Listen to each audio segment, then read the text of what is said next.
پھر دونوں ہاتھوں سے چہرے کا مسح کیا۔ عبداللہ نے اس کا جواب دیا کہ آپ عمر کو نہیں دیکھتے کہ انہوں نے عمار کی بات پر قناعت نہیں کی تھی؟ اور یا علی بن عبید نے عامش کے واسطے سے شفیق سے روایت میں یہ زیادتی کی ہے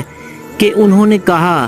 کہ میں عبداللہ اور ابو موسیٰ کی خدمت میں تھا، اور ابو موسیٰ نے فرمایا تھا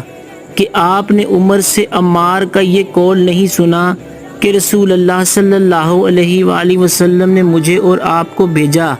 پس مجھے غسل کی حاجت ہو گئی اور میں نے مٹی میں لوٹ پوٹ لیا، پھر میں رات رسول اللہ صلی اللہ علیہ وآلہ وسلم کی خدمت میں حاضر ہوا اور آپ سے صورتحال کے متعلق ذکر کیا، تو آپ نے فرمایا کہ تمہیں صرف اتنا ہی کافی تھا، اور آپ نے چہرے اور ہتھیلیوں کا ایک ہی مرتبہ مسح کیا۔ صحیح بخاری حدیث نمبر 3